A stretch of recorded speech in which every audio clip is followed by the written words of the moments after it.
I am Luna, 32 years old, living with my husband and son. I joined the company as a new graduate and have been working there for 10 years now.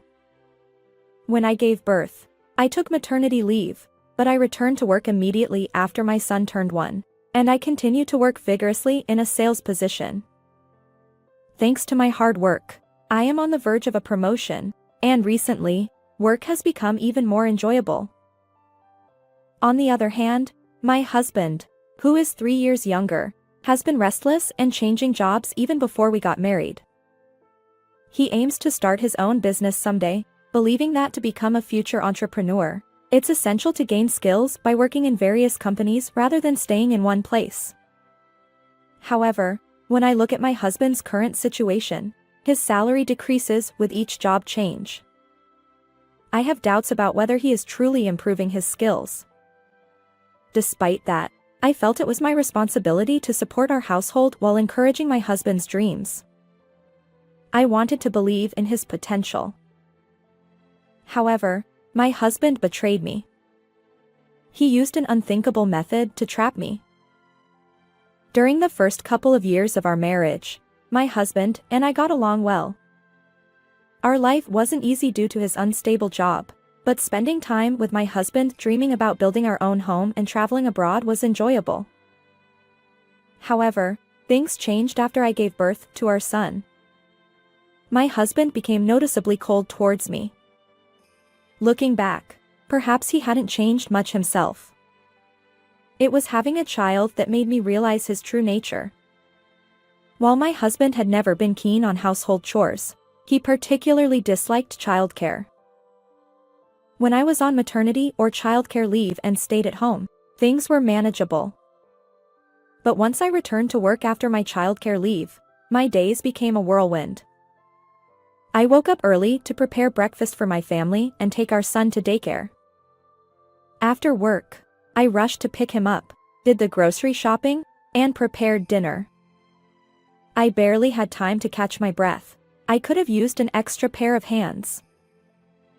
Yet, my husband seemed oblivious to my struggles. Despite having more free time than I did, he adamantly refused to take our son to daycare. When I asked him why, he said he didn't want to be perceived as someone with too much free time if he did the school run as a father. I tried to convince him that it's perfectly normal for men to be involved in parenting these days. In fact, I saw plenty of fathers in suits doing school drop-offs at the daycare. However, no matter what I said, my husband remained stubbornly resistant. Avoiding arguments, I eventually gave in. Balancing work, household chores, and childcare was tough for me, especially with early mornings and overtime at the office. But I persevered for the sake of our family. It would have been helpful if there were someone who could admonish my husband. Unfortunately, the only person he fears, my father-in-law, is currently away on a business trip. My father-in-law always praised me for balancing work and household chores, understanding the demands of my job. Even when my pregnancy was confirmed, he advised my husband, "Take good care of Luna." However, shortly after our son was born, my father-in-law was transferred far away. My mother-in-law stayed behind in our hometown. Unfortunately, unlike my father-in-law, she dotes on her son excessively and only takes my husband's side, so I couldn't rely on her at all. With her extensive experience as a homemaker, my mother-in-law didn't seem pleased that I continued working after giving birth.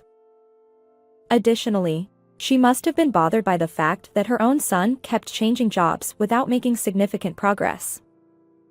It seems she felt frustrated that I, as the daughter-in-law, achieved more in my career. Every time we met, she made snide remarks about me prioritizing work over my roles as a wife and mother. While she surely knows that my work contributes to our current lifestyle, she still criticized me.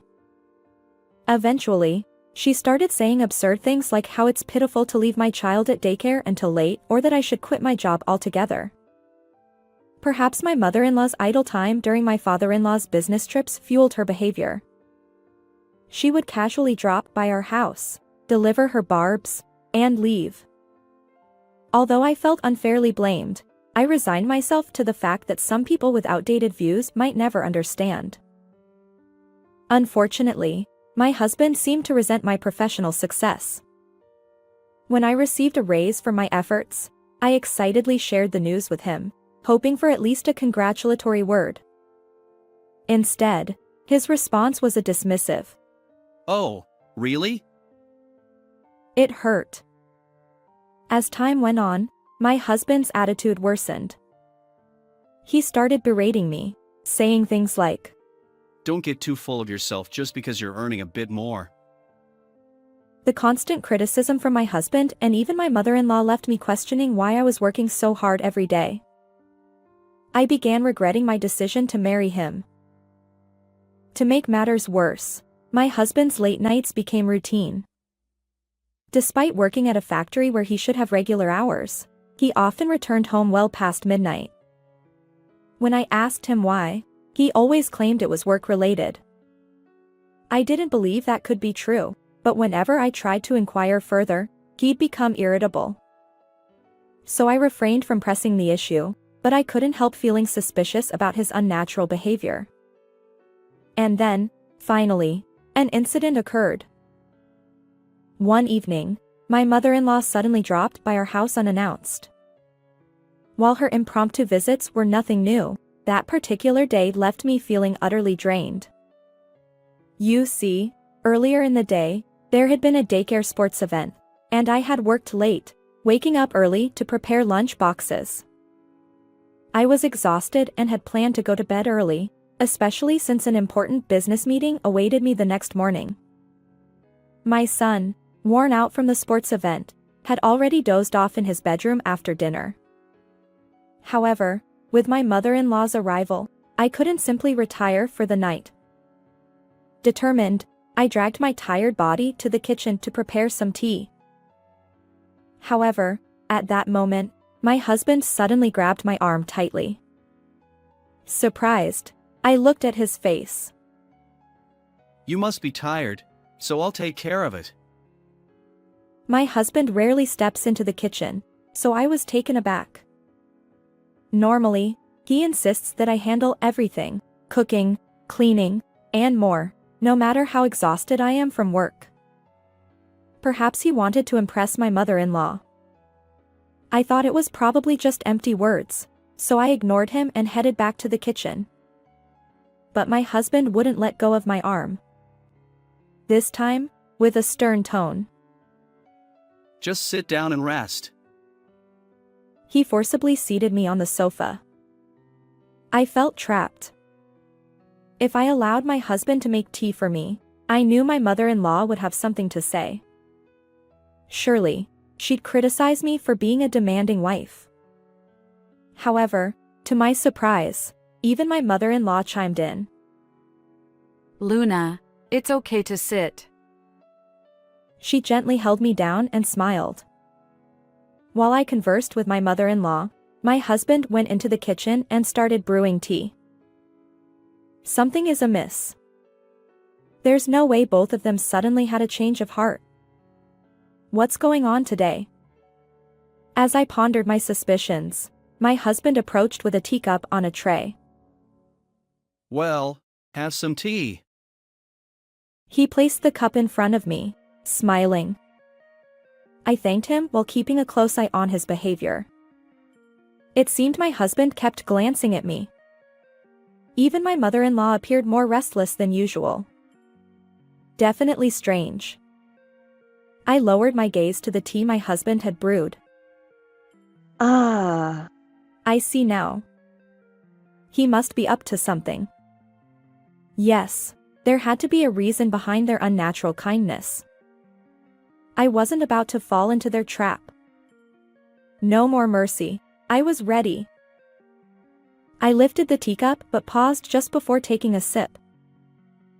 By the way, didn't we have some tea snacks in the fridge?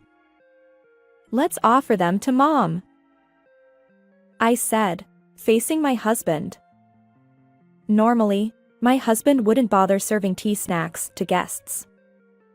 But today, after telling me to rest, He had no choice but to comply. Initially bewildered, he eventually conceded. Oh, right. He headed back to the kitchen to fetch the treats. My mother-in-law followed suit, saying, Oh dear. Thanks. I seized the opportunity. As my husband returned with the tea snacks, I finally took a sip from the teacup. My mother-in-law, sitting next to me, also began sipping her tea. We engaged in light conversation for a while, showing my son's sports day videos to my mother-in-law. However, both my husband and mother-in-law continued to stare at me unnaturally. Despite feeling their sharp gazes, I calmly finished my tea. Observing my composure, my husband tilted his head in confusion. Just when I thought everything would proceed without incident, a sudden change occurred. My mother-in-law's complexion darkened, and she furrowed her brow. Then, she clutched her stomach and rushed out of the living room with surprising speed. Her destination? The bathroom, of course. I had suspected something was amiss, and now it seemed my intuition was correct. Glancing at my husband, his eyes remain wide open, and he looks utterly bewildered. Then, in an instant, he shoots me a piercing glare and hurries to follow my mother-in-law. As he pounds on the bathroom door, he calls out, Mom, are you okay? From inside the bathroom, my mother-in-law emitted pained groans, though I couldn't quite make out her words. Well, I could imagine the situation fairly well. A few minutes later, my husband returned to the living room, leaving my mother-in-law in the bathroom. His face had turned pale, and he nervously bit his lip. I addressed him. You know, it seems you put something quite suspicious in my tea. His eyes widened, and he exclaimed, So it was you after all. I chuckled and replied, No. It was you, wasn't it? Since the tea you served me seemed incredibly dubious, I discreetly swapped it with your mom's. My husband spat out. You're a terrible wife. Suspecting me. I couldn't help but burst into laughter. Well, who's worse, really? I retorted. You probably spiked it with laxatives or something. The strange powder clinging to the rim and inside of the teacup gave it away. Indeed, there was a faint white powdery substance on the cup. If my husband were someone who regularly brewed tea, I might not have been suspicious. But he never did any household chores, and my mother-in-law believed it was only natural to boss me around. The fact that both of them went out of their way to make me rest was highly unlikely. So, I had been carefully observing my husband's actions and the tea he served. My husband's ill-conceived plot was exposed, and he confessed everything. However, the motive behind his attempt to spike my drink with a laxative was so trivial that it left me utterly bewildered. Apparently, upon learning that I had an important business meeting the next day, he conspired with my mother-in-law to sabotage my work. If their plan had succeeded, I would have either cancelled the meeting due to illness or found myself repeatedly rushing to the bathroom during negotiations with our client. Such a situation could have negatively impacted my professional reputation at the company. Yet, tampering with someone's beverage is undeniably a criminal act. Why would both my husband and mother-in-law go to such lengths to undermine me? I find their actions pitiable. After being completely exposed and defiant, my husband glared at me. If anything happens to Mom, I'll demand compensation. But I retorted. What are you talking about? You're the one who should pay compensation. I chuckled and added, I know you've been cheating all along. His expression froze in an instant. Despite having plenty of free time, he always claimed to be busy with work, returning home late. Even on his days off, he'd go out alone, leaving almost no time for family. When he was home, he'd be glued to his smartphone. Suspicious of his infidelity, I hired a private investigator to track his actions. The results were as expected. My husband had been deceiving me. He pretended to be single at a mixer, got close to a young woman, and spun tales about upcoming business ventures. She, fresh out of school and naive, fell for his lies. Later, my husband tried to justify it, claiming that dating a younger woman boosted his confidence. I could almost picture him puffing up, bragging about his future as a CEO. But if he had that much free time, he should have put more effort into achieving his goals. Instead, it seemed my husband, like a spoiled child, was chasing an impossible dream of entrepreneurship. Surprisingly, my husband, caught in his infidelity, turned pale and froze. I looked him straight in the eye. "Let's get a divorce. You'll pay alimony, of course, and child support." His defeated response was, Fine, whatever. but then he tried to assert himself. Just so you know, if we divorce, I'll take half of our savings. I know you've been secretly hoarding money. I chuckled and sighed. "You won't get a share of my assets. Most of the remaining savings are from when I was single. The pre-marriage savings aren't subject to division." He retorted. What? That can't be true. Besides, you've been earning lately. I decided to enlighten him. "The recent earnings have mostly gone toward living expenses since you contribute very little." His face fell. Then I added, "By the way, every piece of furniture and every appliance in this house was bought with my money. So don't even think about taking them when you leave.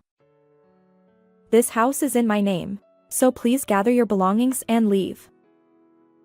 As my mother-in-law emerged from the bathroom looking defeated, I told her, "I'll be informing your husband about this." She pleaded, Please. Don't tell him. but I didn't hesitate. I contacted my father-in-law. Naturally, he was furious, and my mother-in-law was handed a swift divorce. Afterward, realizing that he couldn't expect any share of the assets, my husband finally understood his predicament. Despite pleading with me, saying he didn't want to separate and that he couldn't live without me, his apologies now hold no sway over my feelings.